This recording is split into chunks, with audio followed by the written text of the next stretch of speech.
राज, यदि अंग को कड़क से काट दिया जाए तो वो भंग हो जाता है। ओह, तो ऐसा अंग भंग करने की योजना बना रहे थे ये देवता। पर किसका अंग भंग करने की? आपका महाबली। क्या ये हमारा अंग भंग करना चाहते हैं? हाँ स्वामी, अंग यदि अधिक भंग हो जाए तो इससे मृत्यु हो जाती है। इसे वध करना भी कहते हैं। अर्थात ये हमारा वध करना चाहते हैं। इसीलिए तो हम इन्हें पकड़कर आपके पास लाए हैं महाबली। हमारे प्राण लेने वालों के हम प्राण लेंगे। इन्हें मृत्यु दंड दे दो, समाप्त कर दो इन्हें। जैसी आपकी आज्ञा महाबली। तारकासुर, ये अन्याय है। महाबली तारकासुर, ये देवता परमपिता ब्रह्मा जी के वरदान से अमर है। तुम इन्हें प्राण दंड नहीं दे सकते। यदि तुमने इन पर अत्याचार किया तो ये भगवान भोलेनाथ की शरण में चले जाएंगे। हे नारद मुनि, आज तुम इनके पक्ष में बोल रहे हो। ये शिव की शरण में चले भी गए तो मेरा क्या हित होगा? क्या कर लेंगे ये मेरा, और क्या कर लेगा इनका वो शिव? देवता कैलाश पहुंचकर शिव जी को विवाह के लिए प्रेरित करेंगे। इनकी प्रेरणा से यदि शिव जी का विवाह हो गया तो उन्हें पुत्र प्राप्ति होगी।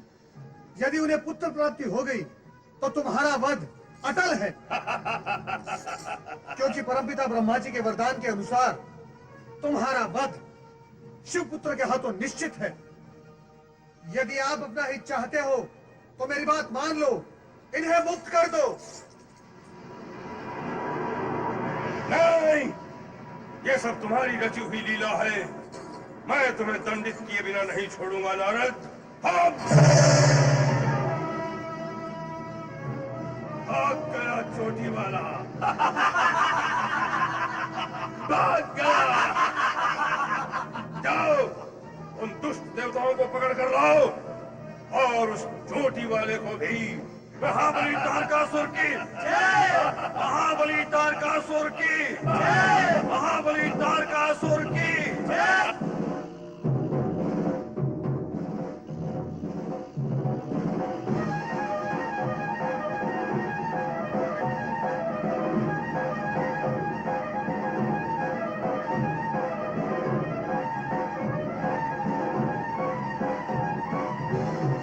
तारकासुर के राक्षस हमारा पीछा कर रहे हैं, किंतु हमें पकड़ नहीं पा रहे हैं। अदृश्य होने के कारण हम उन्हें दिखाई नहीं पड़ रहे। तो फिर हम उन्हें इसी ओर बुलाते हैं। कैसे? देवराज इंद्र की जय और ओम नमः शिवाय बोलकर बोलिए। देवराज इंद्र की जय! देवराज इंद्र की जय! देवराज इंद्र की जय! ओम नमः शिवाय। ओम नमः शिवाय। ओम नमः शिवाय।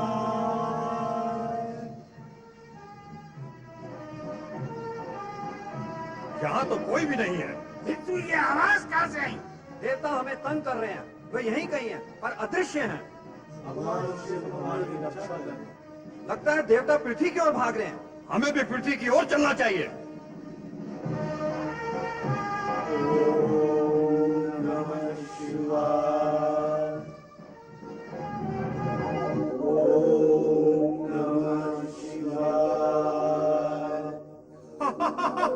गए पृथ्वी पर राक्षस लोग। भोलेनाथ की कृपा से हम लोग बच गए।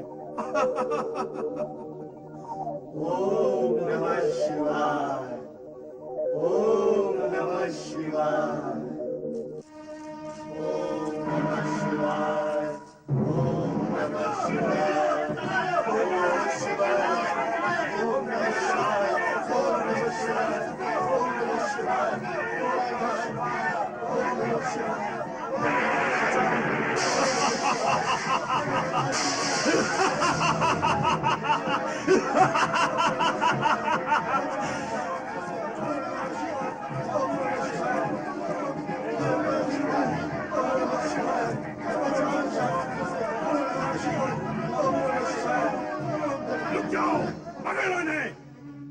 शत्रु हैं। हमें क्यों मार रहे हो? हमने क्या किया है? राक्षस भाई हमें जानो, हमें पहचानो। हम वही हैं जो तुम हो। हम तुम एक ही हैं, शत्रु नहीं मित्र हैं आपके। फिर इतना क्रोध क्यों? मैं दारुक हूँ, दारुक है। ये क्षेत्र मेरे राज्य में आता है। दारुक भैया की जय, दारुक भैया की जय। मेरे राज्य में जो मेरा आदेश नहीं मानता उसे मैं जीवित नहीं छोड़ता हूँ। आपका कौन सा आदेश नहीं माना दारुक भैया? मैंने तुम लोगों को रुकने के लिए कहा, परंतु तुम नहीं रुके, इसलिए मुझे क्रोध आ गया, क्रोध। दारुक भैया, दारुक भैया, उन देवताओं के पीछे भागते हुए हमने तुम्हें देखा ही नहीं। भूल हो गई, क्षमा कर दीजिए। ठीक है, तुम कहते हो तो क्षमा कर देता हूँ, नहीं तो नहीं करता। परंतु तुम लोग कौन हो, यहाँ क्या कर रहे हो? हम स्वर्गाधिपति महाबली तारकासुर के सैनिक हैं। तारकासुर? हाँ, जिनका स्वर्ग पे राज है और जिन्होंने इंद्र को पराजित करके वहाँ राज स्थापित किया है। अरे तुम उस तारकासुर की बात कर रहे हो? हाँ, तुम पहचानते हो उन्हें? हाँ, मैं उसे बहुत अच्छी तरह से पहचानता हूँ। बचपन में तू तू तू तू तू तू तू तू कबड्डी खेलते थे हम। अरे वो तो मेरे शिष्य है। तो फिर तुम हमारे दादा गुरु हुए। अवश्य, हम तुम्हारे दादा गुरु हैं, परंतु तुम हमें ये बताओ, तुम यहाँ भगदड़ क्यों कर रहे हो? मैं तुम्हारी क्या सहायता कर सकता हूँ? उन देवताओं को पकड़ने के लिए हम उनके पीछे भाग रहे थे। देवता? इन देवताओं ने सदा राक्षस जाति को तंग किया है, परंतु मैंने उन्हें यहाँ भागते हुए नहीं देखा। वो दिखाई नहीं देते, अदृश्य होने की शक्ति होती है उन देवताओं में। बड़े दुष्ट और नीच होते हैं ये देवता, माया जाल फैलाकर हमें कष्ट पहुंचाते हैं। यदि मैंने उन्हें देख लिया होता तो दबोच लेता मैं उन्हें। वो तो तुम अब भी कर सकते हो दारुक दादा। हाँ, वो मैं अब भी कर सकता हूँ, परंतु मैं जानना चाहता हूँ तुम उनके पीछे क्यों पड़े हो? क्या बिगाड़ा है उन्होंने तुम्हारा? हमारे स्वामी महाबली तारकासुर को तंग करते रहते हैं। कैसे तंग करते हैं? देवराज इंद्र की जय बोलकर। देवराज इंद्र की जय बोलकर? ओम नमः शिवाय भी बोलते हैं। ये क्या होता है? क्या बोला तुमने? फिर से कहो। ओम नमः शिवाय। ये क्या होता है? ये मंत्र है, भगवान शिव का मंत्र है। शिव? शिव क्या होता है? देवता है, बड़े देवता हैं, देवताओं के भी देवता हैं, इसीलिए उन्हें देवादी देव कहते हैं। मुझसे भिड़ाओ उस देवताओं के देव को। ओम बोलना भूल जाएगा वो। वे ओम नहीं बोलते, वे स्वयं ही ओम है। होगा, ये सब मिलकर तुमको और तारकासुर को तंग करते हैं। देख लूंगा मैं इन सबको। पर दारुक दादा, देवता तो अदृश्य हैं, तुम्हें दिखाई नहीं देंगे, इसलिए तुम्हें जब देवराज इंद्र की जय अथवा ओम नमः शिवाय सुनाई दे तो उनकी उपस्थिति का ज्ञान हो जाएगा। ध्वनि सुनकर उन्हें पकड़ लेना और हमें सौंप देना, फिर हम उन्हें समझ लेंगे। समझ गया। तुम लोग स्वर्ग में जाओ और तारकासुर से कहना कि दारुक ने तुम्हें शुभकामनाएं भेजी हैं। अवश्य। महाबली तारकासुर की जय, महाबली तारकासुर की जय, महाबली तारकासुर की जय, महाबली तारकासुर की। तारकासुर के अज्ञानी राक्षसों और दारुक को इस सत्य का तनिक भी ज्ञान नहीं था कि सर्वेश्वर भोलेनाथ ही इस जगत के नाथ और पालनहार हैं। ओमकार अर्थात मैं तो उनके अक्षर शरीर का प्रतीक ही हूं और पंचाक्षरी मंत्र ओम नमः शिवाय इस जगत का एकमात्र कल्याणकारी मंत्र है। सत्पुरुष जानते हैं कि देव दानव और मानव सभी के कल्याण हेतु व शुभ और मंगल कार्य को संपन्न करने का एकमात्र उपाय यह पंचाक्षरी मंत्र ओम नमः शिवाय ही है। अच्छा सुप्रिय, हमारी सबकी मंगल कामना है तुम्हारी ये जल यात्रा सुखद और सफल हो, तुम्हें व्यापार में लाभ मिले, भगवान शंकर तुम्हारी रक्षा करे। भगवान शिव की कृपा और आपके आशीर्वाद से सब ठीक ही होगा। अच्छा,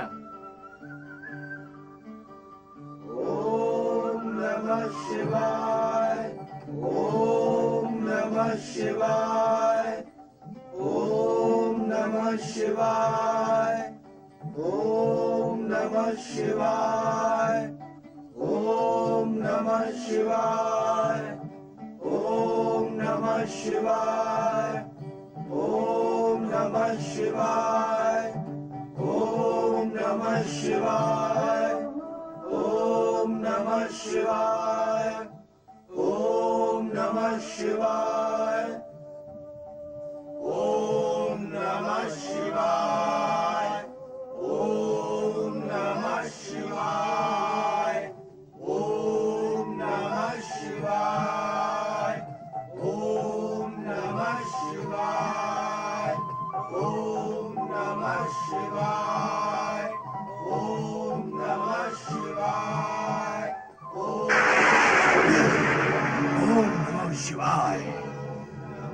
नमः शिवाय।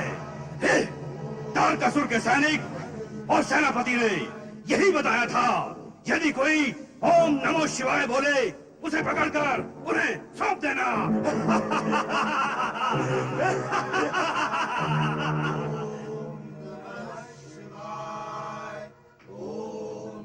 ये कैसी आवाज थी? ये बस किसी राक्षस की आवाज। मुझे भी ऐसे ही लगता है। मुझे लग रहा है। अरे नहीं भाई नहीं, तुमने ऐसे ही सुना होगा। बैठिए बैठिए।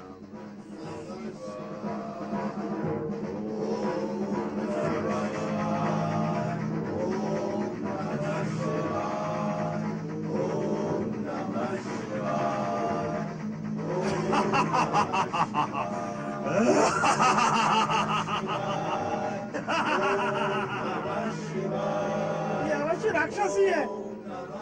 वे तो हमें छोड़ेंगे नहीं।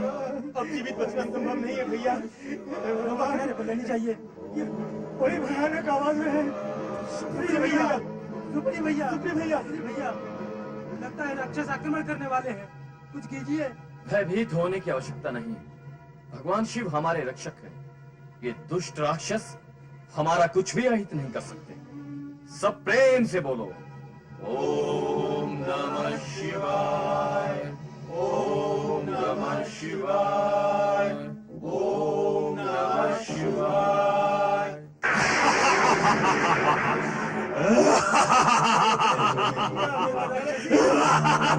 जीवित नहीं बचेंगे।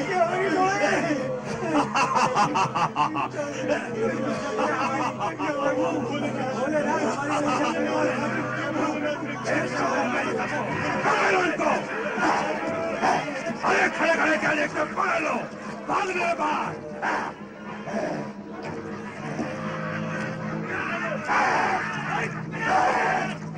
पकड़ लो। ओम नमः शिवाय बोलता है। अरे पकड़ लो सबको। भोलेनाथ, हमारी रक्षा कीजिए। एक तो शिव था, अब कोई दूसरा भोलेनाथ। हमारी रक्षा करो। हे शिव शंकर, दया करो। पहले शिव, फिर भोलेनाथ और अब शंकर। कितने बड़े देवताओं को बुलाएंगे ये छोटे मोटे देवता लोग? देख लूंगा मैं इन सब देवताओं को। ले चलो इन देवताओं को गुफा की ओर। हमें इनको तारकासुर को सौंपना है। ले चलो, उतारो इन सबको। ले जाओ इन सबको, ले जाओ। किसी की चाल चलोगे तो मार खाओगे। चलो। ये हम कहाँ जा रहे हैं सुप्री भैया? हम तो व्यापार के लिए निकले थे। लगता नहीं कि हम जीवित बच पाएंगे। ये राक्षस हमें वन प्रदेश में क्या जीवित रखने के लिए ले जा रहे हैं? सुना नहीं था? बड़े राक्षस ने कहा था कि वो हमें तारकासुर को सौंपेगा। सबसे बड़ा दुख तो इस बात का है, हमने भगवान शिव की शरण ली और उनकी महिमा गाई, रक्षा के लिए उन्हें पुकारा, किंतु सब व्यर्थ गया। नहीं मित्र नहीं, भगवान की भक्ति कभी व्यर्थ नहीं होती। हो रही है, हो गई। नहीं मित्र, भगवान भी परीक्षा लेते हैं। इतनी कठोर परीक्षा कि प्राणों पर बनाए। भगवान अपने भक्तों को कष्ट और कठोरता की अग्नि में तपाकर कुंदन बनाना चाहते हैं। अरे ये क्या खुसर खुसर कर रहे हो? बंद कर दो इन्हें गुफा में।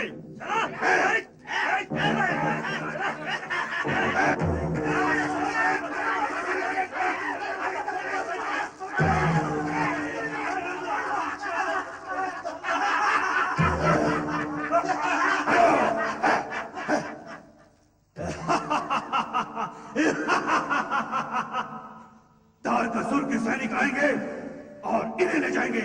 चलो इस गुफा का द्वार बंद कर लो। ये कहाँ आ गए हम? हमारे दुर्गंध के मस्तिष्क फटा जा रहा है। इन दुष्ट राक्षसों ने तो गुफा का द्वार भी बंद कर दिया। अब मृत्यु निश्चित है भाई। ये राक्षस अब हमें नहीं छोड़ेंगे। अरे मित्र, इतने निराश क्यों होते हो? मृत्यु के मुख में पहुंचने के पश्चात क्या अब भी तुम्हें जीवित रहने की आशा है? जब भगवान के नाम का स्मरण करते हो तो उस पर विश्वास करना भी सीखो। जब विश्वास नहीं है तो केवल मुंह से जाप करते रहने से कोई लाभ नहीं है। जब तुम उसे अपना मानोगे तभी वो तुम्हारी पुकार सुनेगा। पुकारा तो था सुप्रिय भैया, पुकारने के पश्चात ये दुर्दशा हुई है। ये दुर्दशा नहीं, भगवान शिव की लीला है। चमक उत्पन्न करने के लिए वे अपने भक्तों को कष्ट की रगड़ से चमकाते हैं। बड़ी बड़ी बातें करने से कुछ नहीं होगा भैया, यहाँ से मुक्त होने का उपाय सोचो। हमारे सोचने से क्या होता है? जो होता है भगवान का सोचा हुआ ही होता है। वे हमारे विषय में अनुकूल सोचें, इसके लिए हमें उनके नाम का स्मरण करना होगा, उन्हें पुकारना होगा। तुम जैसा कहोगे वैसा ही करेंगे भैया। हम वैसा ही करेंगे भैया।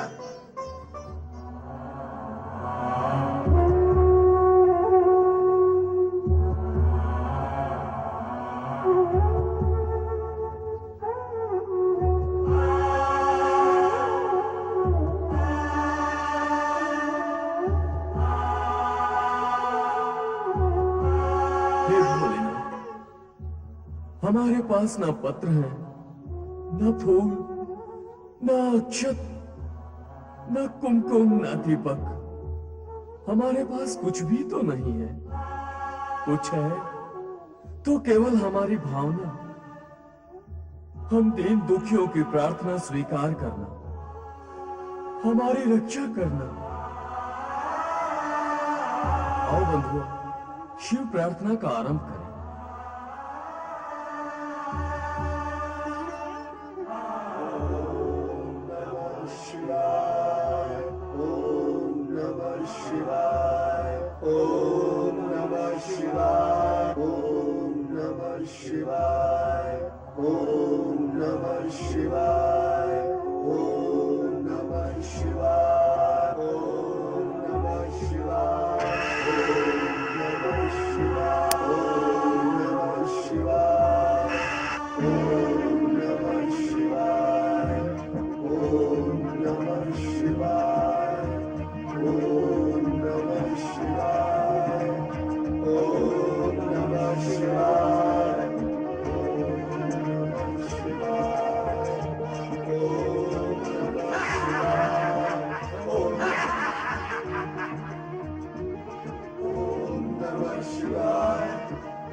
देखा मित्रों, भगवान शिव ने हमारी पुकार सुन ली।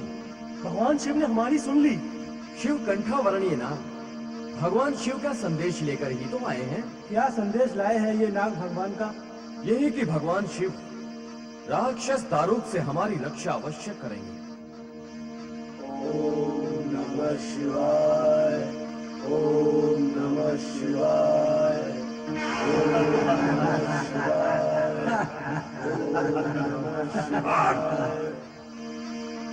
ओम नमः शिवाय। अरे मूर्खों, मृत्यु के मुख में पहुंचकर भी तुम लोग अभी तक उस शिव का नाम नहीं भूले।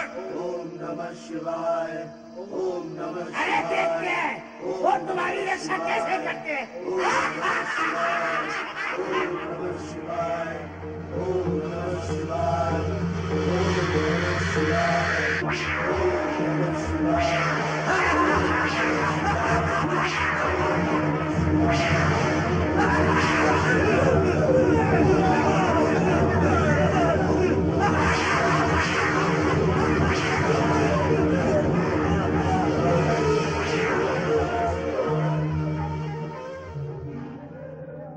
ओम नमः शिवाय, ओम नमः शिवाय, ओम नमः शिवाय।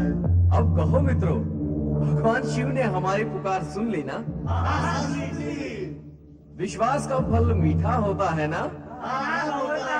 तो फिर बोलो एक साथ, ओम नमः शिवाय। महाबली दारुक, महाबली दारुक, दारुक दादा हमारी रक्षा करो।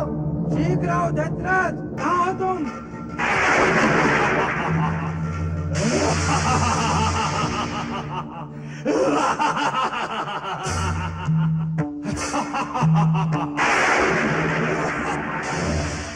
महाबली दारुक आ गए।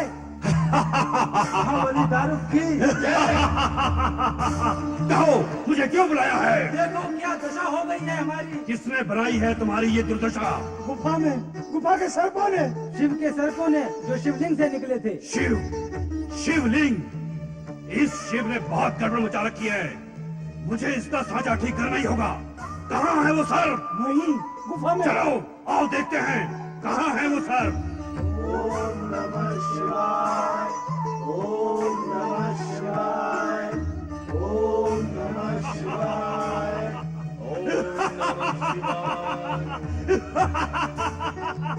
क्या हुआ? तुमने हुंकार नहीं सुनी उस राक्षस की? तुमने कृपा नहीं देखी भगवान शिव की? इतना समझाने पर भी तुम लोगों का विश्वास टूट क्यों जाता है? क्या करें सुप्रिय भैया, राक्षस का भय विश्वास हिला देता है। सत्य तो यह है कि तुम्हारे मन में विश्वास है ही नहीं, कारण कि जहाँ विश्वास होता है वहाँ भय हो ही नहीं सकता। विश्वास जल में लहर की भांति आता और जाता है। तुम्हारे मन में भय ने अपना स्थान बना लिया है। क्या करें, प्राणों का मोह भयभीत करता है। कहाँ से लाए हो ये प्राण? कहो कहाँ से लाए हो? क्या हाथ से विक्रय करके लाए हो? जिसने इस पृथ्वी पर जन्म दिया है केवल उसी को अधिकार है इन प्राणों का। वही भगवान शिव इस बार भी हमारे प्राणों की रक्षा का उपाय करेंगे। महाबली, इन शिवालों को मार काट कर इनके शव समुद्र में फेंक दो। हाँ दारुक दादा, बहुत अहंकारी हो गए हैं ये शिव नाम वाले। आज सबका कार्य पूर्ण कर देता हूँ, शिव का भी और शिव वालों का भी। यही होना चाहिए। हमारे स्वामी महाबली तारकासुर भी इन शिव नाम वालों से बहुत तंग आ चुके हैं। बहुत कष्ट देते हैं ये शिव नाम वाले। सारे कष्ट दूर कर देता हूँ, तारकासुर का भी और तुम्हारे भी। ओम नमः शिवाय, आने दो, भगवान शिव हमारी रक्षा करेंगे, किंतु वे रक्षा तब करेंगे जब हम मन में विश्वास के साथ उनकी शरण में जाएंगे। हम सब शरणागत हैं। तो आराधना करो शिव की, वे हमारी रक्षा करेंगे। ओम नमः शिवाय, ओम नमः शिवाय, ओम नमः शिवाय, ओम नमः शिवाय, ओम नमः शिवाय, ओम नमः शिवाय, ओम नमः शिवाय, ओम नमः शिवाय, ओम निर्भय रहो, ये पाशुपतास्त्र ग्रहण करो, ये तुम्हारी रक्षा करेगा। राक्षस दारुक इसी ओर आ रहा है, अर्थात वो अपनी मृत्यु की ओर बढ़ रहा है। प्रिय भक्त सुप्रिय, तुम इस पाशुपतास्त्र से उसका वध करके सदा सदा के लिए इस क्षेत्र को आतंकहीन कर दो। उठाओ ये पाशुपतास्त्र।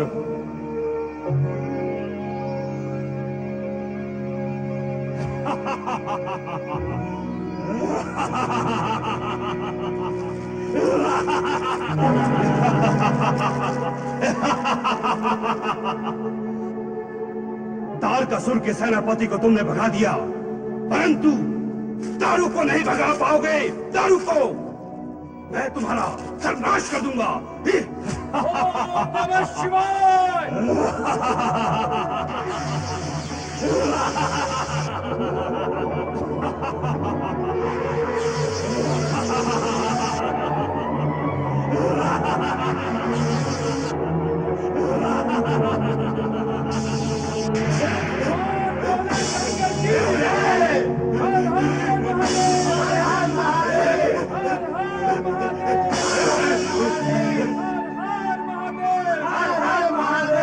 कहो साथियों, दुष्ट का भय बढ़ा या भगवान का विश्वास? भगवान का विश्वास। इस सत्य को जीवन में कभी मत भूलना साथियों, कि भगवान हमें ऐसी विकट परिस्थिति में डालेंगे जहां से निकलने की संभावना ना हो। उन्होंने बार बार हमारी रक्षा की है, हमें उनका आभार मानना चाहिए। अवश्य। भगवान शिव हमारे पिता हैं, हम उनकी संतानें हैं। वो हमारी रक्षा तो करते हैं, परंतु सामने क्यों नहीं आते, दर्शन क्यों नहीं देते? उन्हें पुकारिए, बुलाइए, आएंगे, दर्शन अवश्य देंगे। तो चलो हम सब मिलकर पुकारते हैं। ओम नमः शिवाय, ओम नमः शिवाय, ओम नमः शिवाय, ओम नमः शिवाय, ओम नमः शिवाय, ओम नमः शिवाय। प्रिय भक्तजनों, प्रिय भक्त सुप्रिय,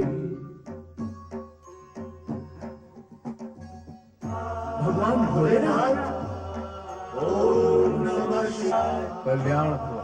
भगवान शिव शंकर की जय। भगवान आपके दर्शन पाकर आज हमने सब कुछ पा लिया प्रभु।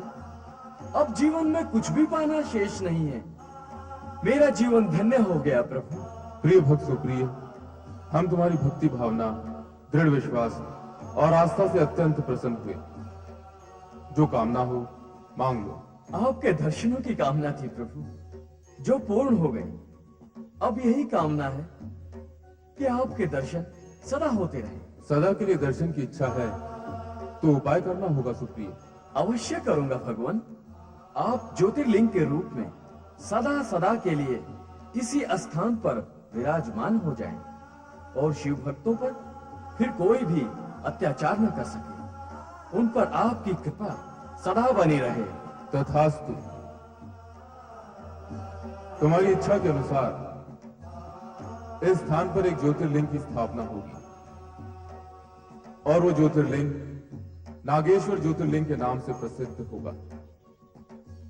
जो भक्त इस ज्योतिर्लिंग का दर्शन, पूजन और आराधना करेगा उसे न तो कभी नागों का भय होगा, ना ही अकाल मृत्यु का। कल्याण भव।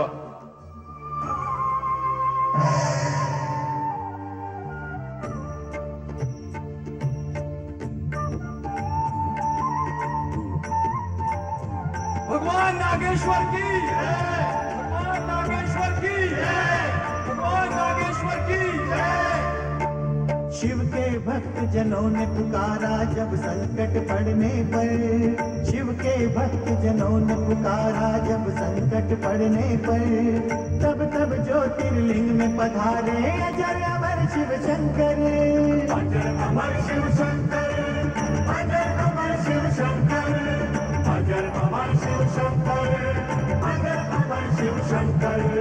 अजर अमर शिव शंकर। अजर अमर शिव शंकर। अजर अमर शिव शंकर। अजर अमर शिव शंकर।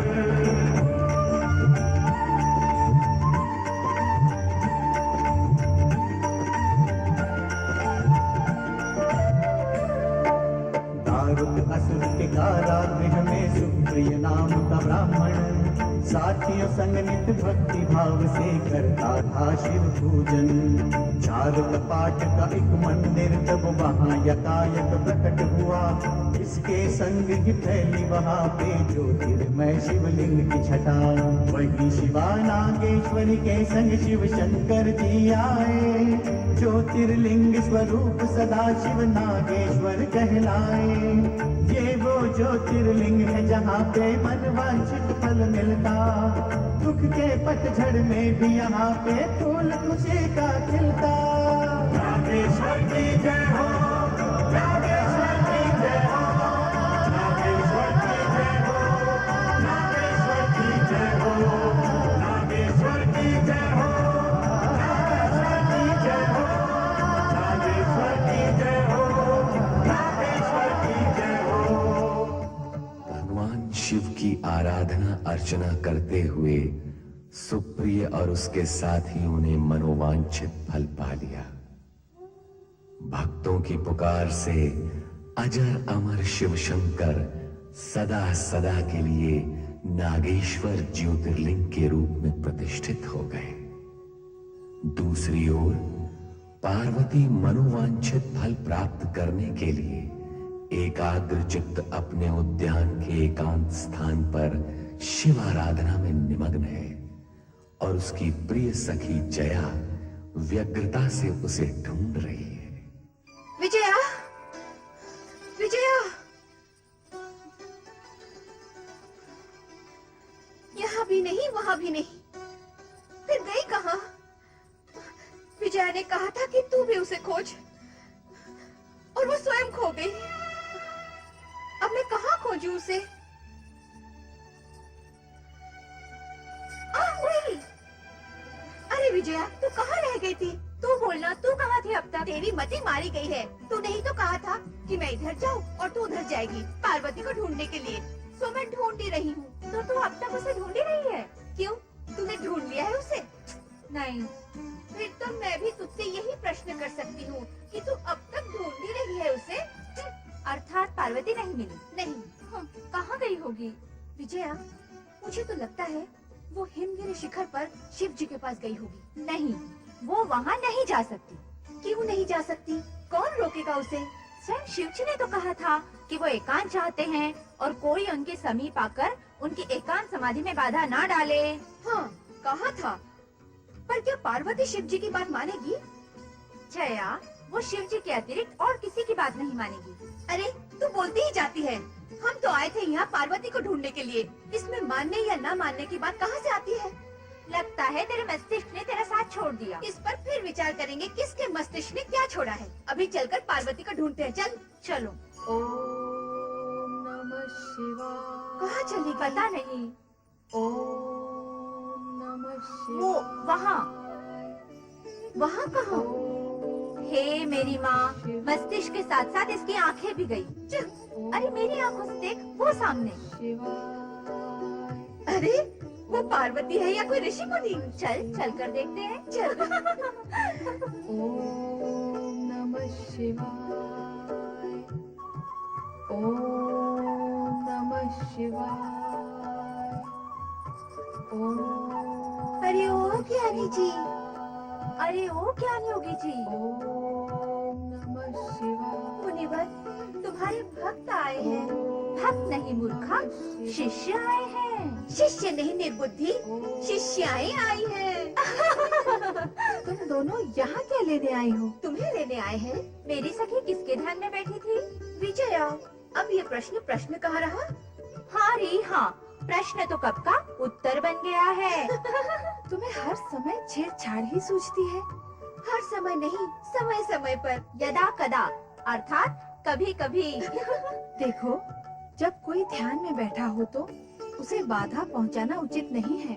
वो पाप का भागी होता है। माई रे माई, हम तुम्हारे पाप में भागीदार नहीं होंगे।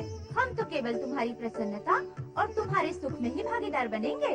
इसके लिए तुम दोनों को मेरी एक बात माननी होगी। अवश्य मानेंगे। तो फिर तुम दोनों यहाँ से चुपचाप चली जाओ। चलो विजया। चलो जया। ओम नमः शिवाय। ओम नमः शिवाय। कैलाशवासी शिव समझते क्या है अपने आप को? क्या वो हिमालय राय से भी ऊंचे हो गए? ये कहाँ का न्याय है कि हमारी ही भूमि पर आए अतिथि हमारा ही तिरस्कार करे? हमारे मान सम्मान का तनिक भी विचार नहीं किया उन्होंने।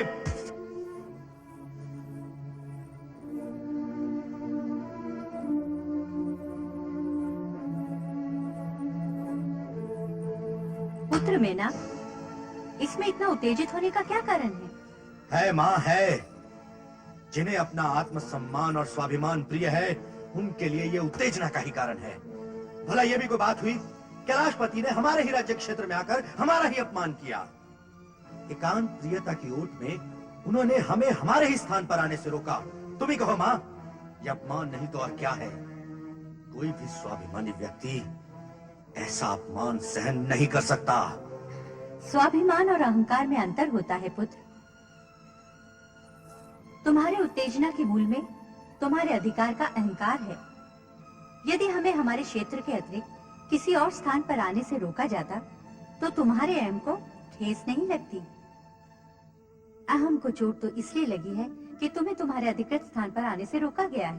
परंतु माँ, उन्हें यह तो सोचना चाहिए था कि यदि वो हमें हमारे ही स्थान पर आने से रोकेंगे तो हमारी मानसिकता किस ओर गतिमान होगी। सारी स्थिति जानते हुए भी तुम ऐसी बातें क्यों कर रहे हो पुत्र? क्या उन्होंने नंदी को भेजकर हमसे अनुमति नहीं मांगी थी और स्पष्ट नहीं किया था कि वो एकांतवास के लिए हिमगिरी पर्वत पर आना चाहते हैं? पुत्र, अगर एकांत की समस्या नहीं होती तो क्या कैलाश पर्वत का क्षेत्र छोटा था उनके लिए? अरे जया, पार्वती कहाँ है? मैंने भी उसे प्रातःकाल से नहीं देखा। कहाँ गई है वो? क्या बात है, तुम दोनों बोलते क्यों नहीं हो?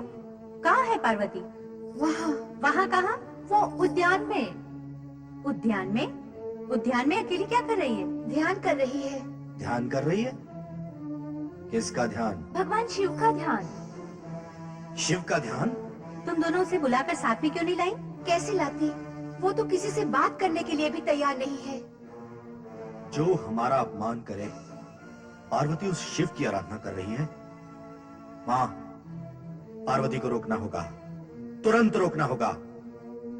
मैं उसे शिव की आराधना नहीं करने दूंगा। मैं अभी लेकर आता हूं उसे। क्रोध और उत्तेजना से किया हुआ कोई भी कार्य शुभ नहीं होता पुत्र, धैर्य करो।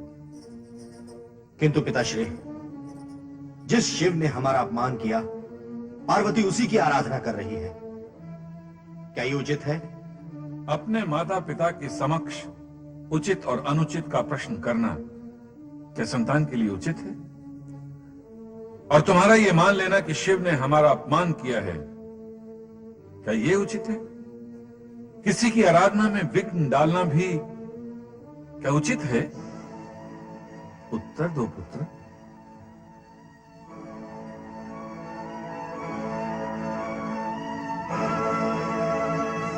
इन दोनों को कौन समझाए कि शिव लीला का रहस्य क्या है?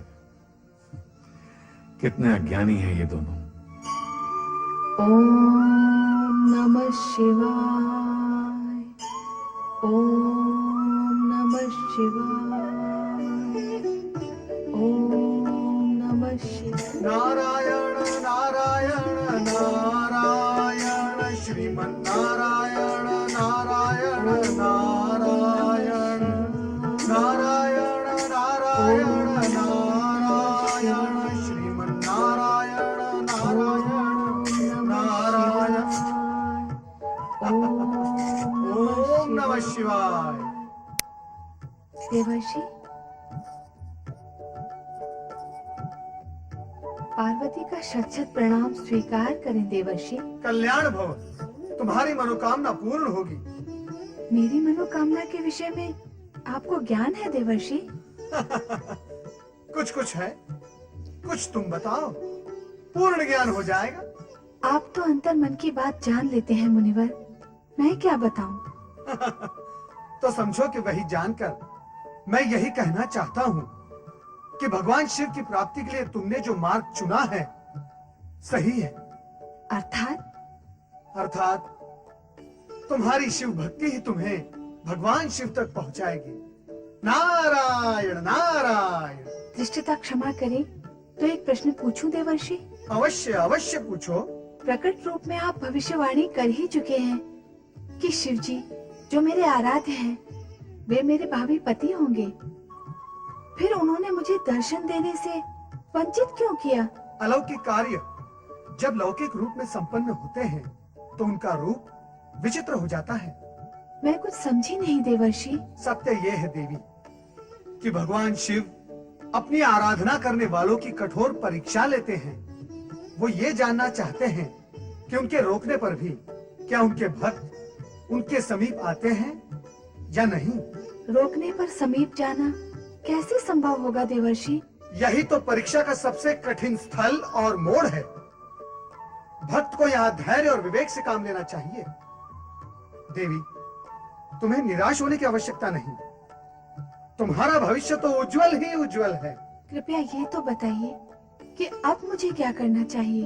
उत्साह और भक्ति के साथ आगे बढ़ना चाहिए। पर कैसे? भगवान शिव के समाधि स्थल पर पहुंचकर उन्हें रिझाने तथा अपनी ओर ध्यान देने के लिए प्रेरित करके। भगवान शिव रुष्ट हो गए तो? नहीं, वे रुष्ट नहीं होंगे। तदुपरांत उनकी तुम पर कृपा दृष्टि होगी। फिर तो मैं अवश्य जाऊंगी। मुझे आशीर्वाद दें देवर्षि। कल्याण भव। नारायण नारायण। ओम नमः शिवाय।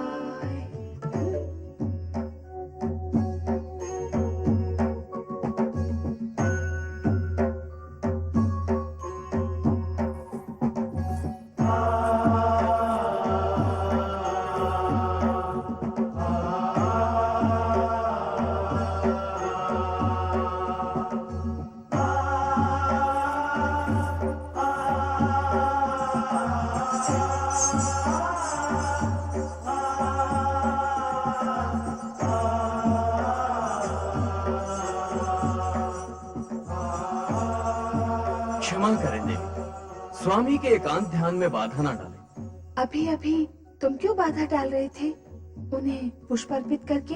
मैं वह सब नहीं कर रहा था। मैं तो अपने स्वामी और आराध्य की आराधना कर रहा था। मैं भी वही और उतना ही करूंगी। अपने आराध्य की मौन पूजा करने आई हूँ। मेरी उपस्थिति से उन्हें तनिक भी विघ्न नहीं पड़ेगा।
मेरे आराध्य, आप तो अंतर्यामी हैं। आप मेरे मन की भावना और भविष्य दोनों का ज्ञान रखते हैं। मुझे पूर्ण विश्वास है कि आप मेरी मनोकामना अवश्य पूरी करेंगे।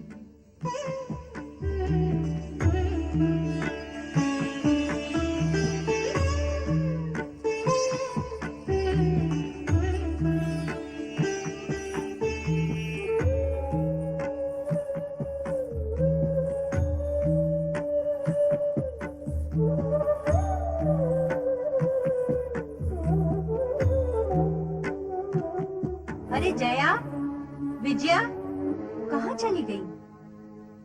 क्या हुआ माँ? पुत्र, ये जया विजया कहाँ चली गई? कहीं देखा है तुमने उन्हें? यही कहीं होंगी। वो देखो, वो रही। जी महारानी जी, कहाँ थे तुम दोनों? और पार्वती कहाँ है? प्रातः काल से मैंने उसे देखा भी नहीं है। बैठी होगी वहीं उद्यान में, ध्यान लगाए। अर्थात तुम्हें भी ज्ञात नहीं कि पार्वती कहाँ है इस समय? ज्ञात कैसे होगा माँ? इन दिनों उसका कोई एक स्थान तो है नहीं। दिन भर यहाँ से वहाँ, वहाँ से यहाँ भटकती रहती है वो। जया, तुमने देखा है पार्वती को? नहीं, मैंने नहीं देखा।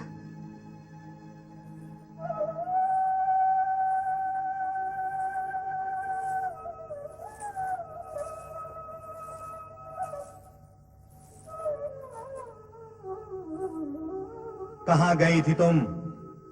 बोलती क्यों नहीं? कहाँ गई थी तू? पार्वती! मैं अपने आराध्य भगवान शिव के दर्शन और आराधना के लिए गई थी। पार्वती! अपने कुल की लाज मर्यादा का विचार है तुम्हें? विचार होता तो वहाँ जाती ही क्यों? उसके पास जिसने हमारा अपमान किया। अपमान सम्मान का विचार ना भी हो तो भी क्या इसका वहाँ जाना उचित है? उस भस्म से लिपटे कैलाशपति और योगी के पास। भैया, मैं आपसे विनती करती हूँ कि आप उनके सम्मान में कुछ न कहें। मुझसे सुना नहीं जाएगा। क्यों नहीं सुना जाएगा? जब मैं कह सकता हूँ तो तुम मेरी बहन होकर क्यों नहीं सुन सकती? इसलिए कि वे मेरे आराध्य हैं। किसने कहा उसकी आराधना करने के लिए? आपसे किसने कहा? उनके प्रति अपने मन में दुर्भावना रखने के लिए। क्या ये मेरे प्रश्न का उत्तर है? हाँ, यही उत्तर है। ये मनमानी की बात है। जिसके लिए मन माने वही आराध्य, न माने तो घृणा का पात्र। जिस आधार पर आप उनका अपमान करते हैं, उसी मन बुद्धि के आधार पर मैं उनकी आराधना करती हूँ। तुम बुद्धि से नहीं, मन और भावनाओं से कार्य कर रही हो पार्वती। जीवन के निर्णय भावनाओं के आधार पर नहीं होते। भैया, मैं आपसे पुनः प्रार्थना करती हूँ कि आप मेरी शिव आराधना में बाधक न हो, अन्यथा परिणाम शुभ नहीं होंगे।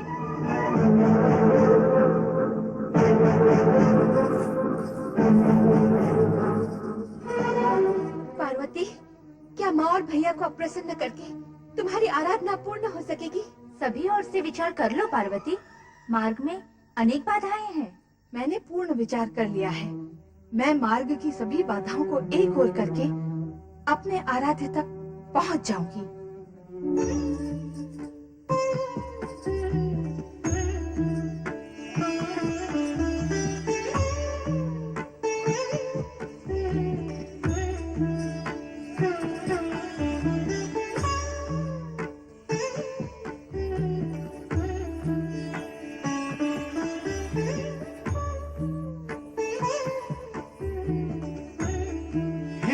पार्वती,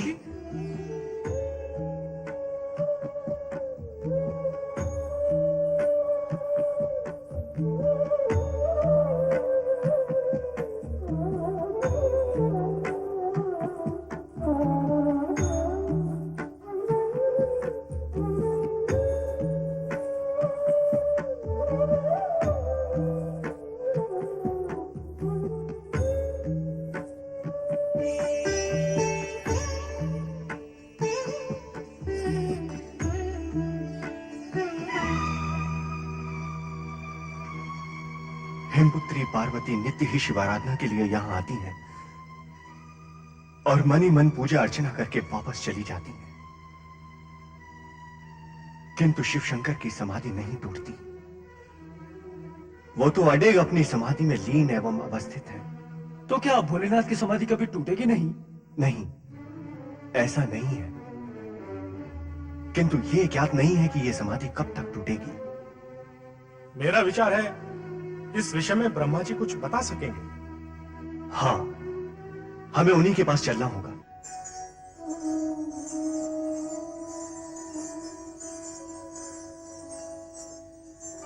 हमारा क्या होगा विजया? हमारा क्या होना है? धीरे बोल पार्वती, सुन लेगी। वो तो शिव जी की आराधना में डूबी हुई है, वो नहीं सुनेगी। तू बोल।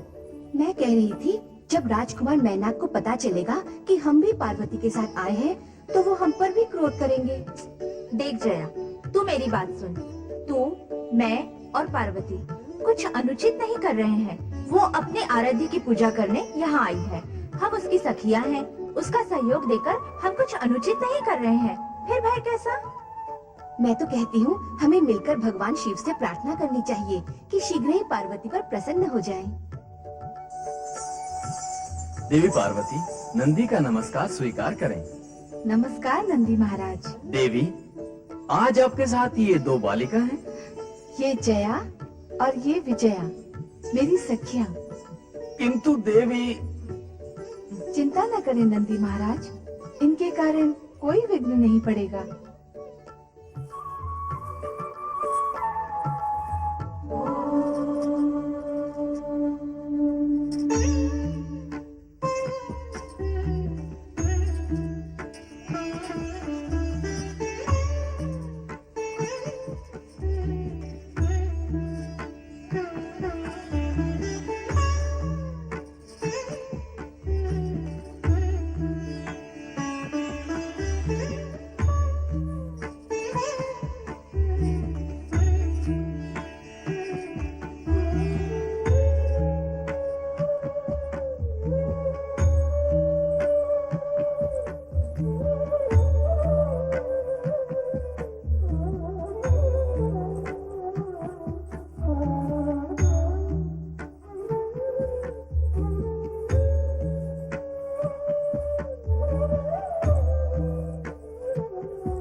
नमस्कार।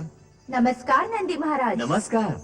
आप दोनों देवी पार्वती की सखी हैं?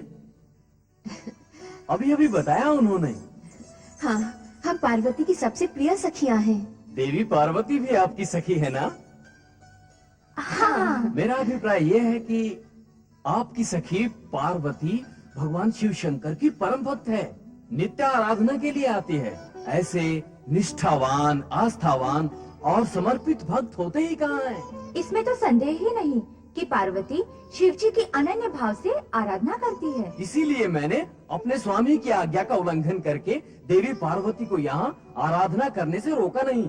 उनकी पूजा भक्ति देखकर मेरे मन में ये विचार आया कि मुझे इन दोनों के बीच में बाधक नहीं बनना चाहिए। तुमने अपने स्वामी की आज्ञा का उल्लंघन अवश्य किया है, किंतु उससे भी बड़ा पुण्य कर्म किया है। पार्वती को शिव आराधना का अवसर देकर तुमने पार्वती की भक्ति भावना को समझा है। सत्य तो ये है कि आपकी उदारता और महानता के कारण ही पार्वती शिव आराधना करने में सफल हो सकी है।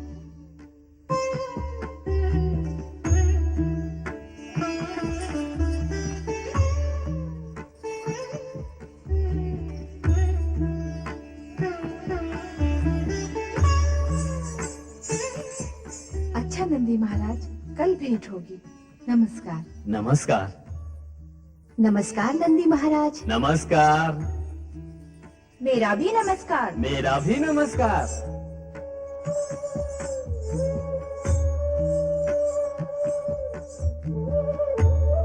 देवी पार्वती की प्रार्थना कब सुनेंगे भोलेनाथ?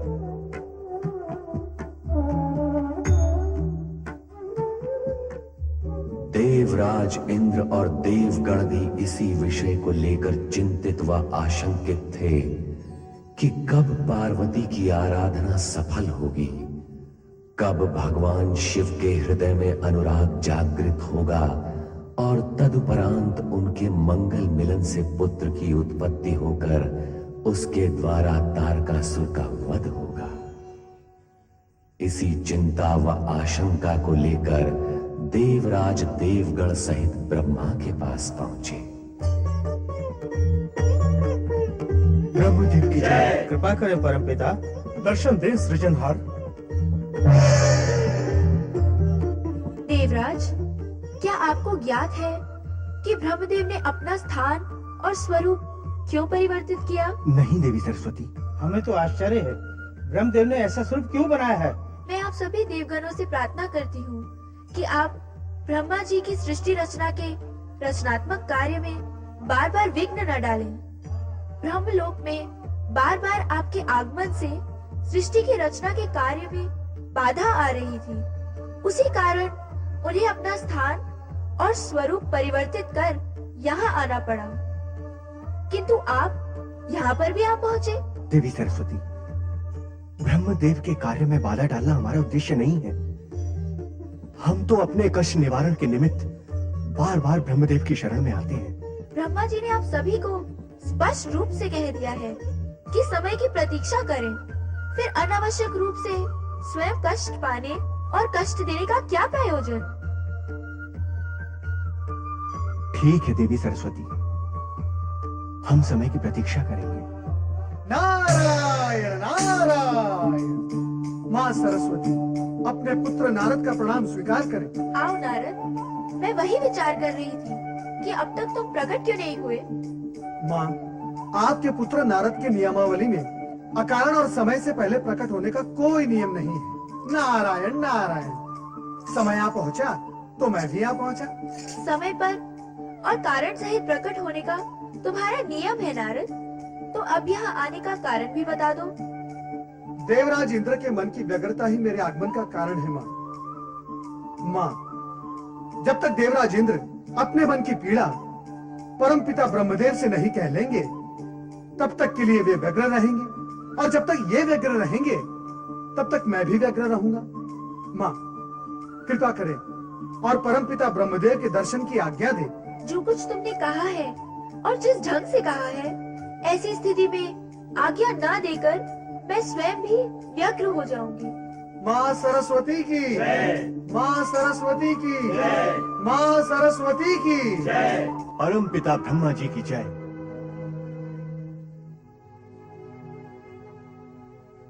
प्रणाम ब्रह्मदेव। ब्रह्मदेव, हमारी समस्या का कुछ हल करें।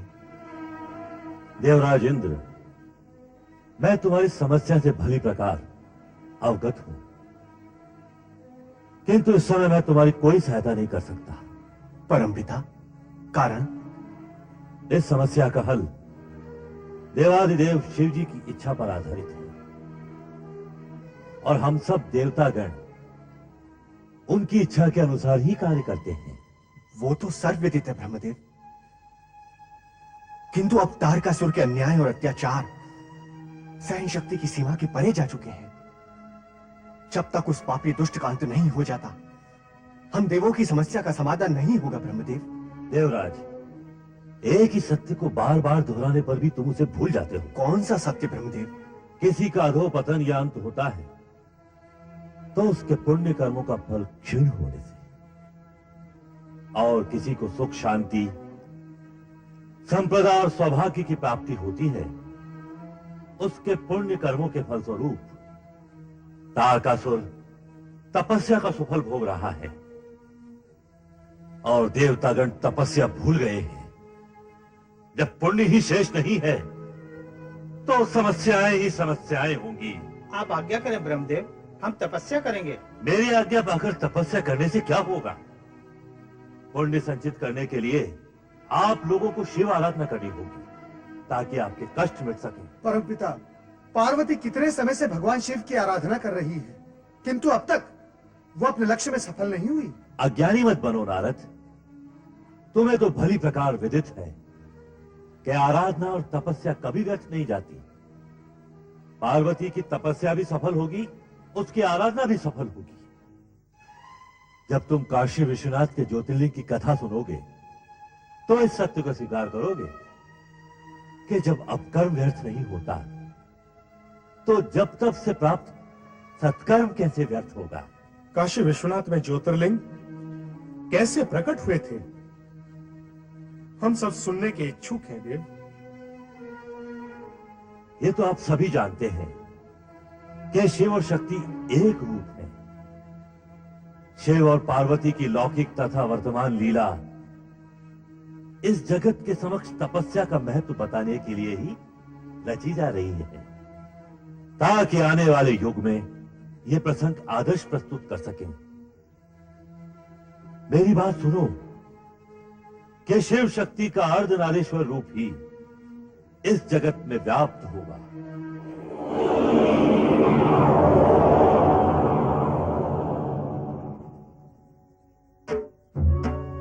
अर्धनारीश्वर का ये स्वरूप ही शिव और शिवा का अभिन्न और मूल रूप है। जब जब शिव शिवा एकाकार होकर विभिन्न रूपों में प्रकट होते हैं, तब तब नवीन घटनाएं घटित होती हैं।